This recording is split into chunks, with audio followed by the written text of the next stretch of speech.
video for chapter 17. I know it's been a long chapter with a lot of videos, but here we go. So the first thing to talk about is the standard heats of formation. Enthalpy changes depend on the conditions of the process. So we have set up specific conditions, or these common conditions, which are 25 degrees Celsius and 1 atmosphere, that at these conditions we can compare enthalpy changes.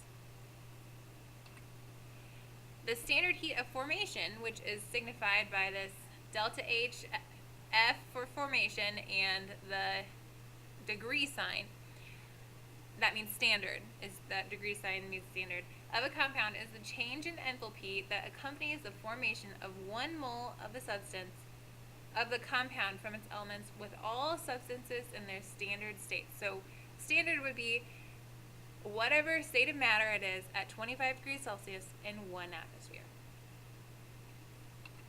So we have a table with these, and so usually I will just give you these numbers, but it's kind of nice to know that the standard enthalpy of formation of any free element or a diatomic molecule is 0 kilojoules per mole. So like sodium, metal by itself, or oxygen gas, or copper, metal, something like that. If it's free element, so it's just by itself or in its diatomic molecule form, then the standard enthalpy of formation is 0.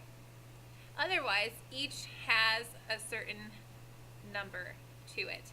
And I will give you these in the problem so that you don't have to go look them up somewhere. So using these changes, the standard enthalpies of formation, we can figure out we can calculate the heat. So we can calculate the change in enthalpy, the delta H, of the reaction. And the best way to put this, you take the products minus reactants. And if there are coefficients in front, then you need to use those coefficients to multiply and then go from there. So I would make note here, make note that you need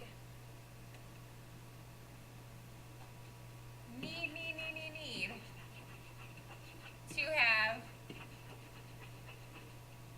a balanced chemical equation.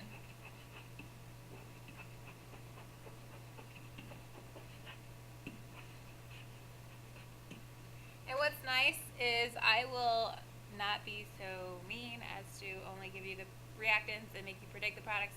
I will 99.9% of the time give you everything you need to write the equation. You just might have to balance it. Okay, so let's finish out these notes.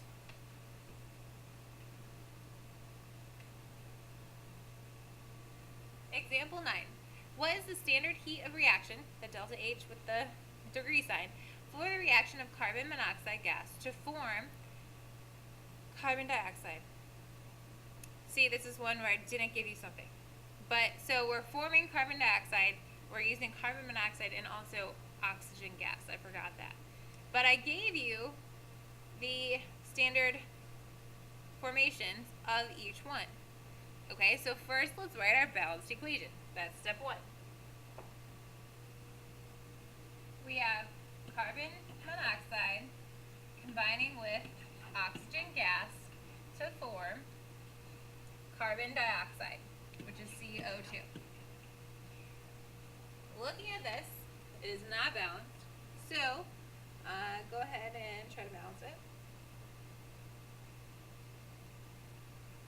We're going to put 2 in front of the carbon monoxide because we need to make it have an even number of oxygens. That makes a 4, total of 4 oxygens. So then we'll put a 2 in front of the CO2 to make that balanced. So step 1, balance your equation. Step 2. I would, so you don't get confused, solve for the reactants and then the products, and then solve for the whole thing. So step 2, I would solve for reactants. I'm just going to put react for reactants and products.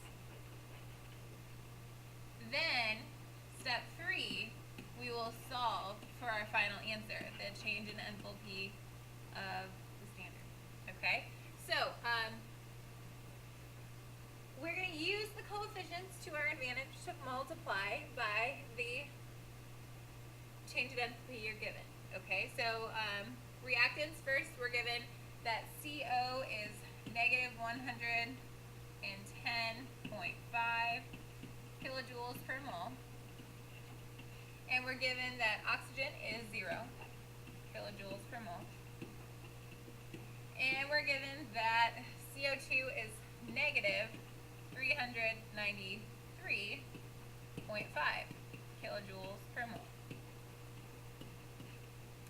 Okay, well, the reactants are going to be added together, so that's important. But first, let's use our coefficients. We have a 2 in front of the CO, so that means we're going to multiply negative 110.5 times 2. There's nothing in front of the O, and it's 0 anyway, so that's fine. And then there's a 2 in front of the CO2, so we're going to put a 2 in front of that when we solve. We're still keeping them separate, okay? So now, 2 times negative 110.5 is equal to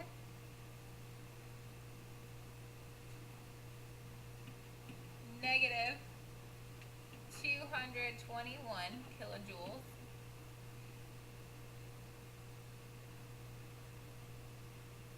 And then on the product side, 2 times our negative 393.15 gives us negative 787.0 kilojoules. The reason why we lose the moles has to do with multiplying by the coefficient. Remember, coefficients could be also known as moles, and so that's why we drop the mole here. Okay, so now we know our reactant side and we know our product side. Now we got to solve for our final answer. So the change in enthalpy at standard conditions is equal to products minus reactants. So that means we're going to take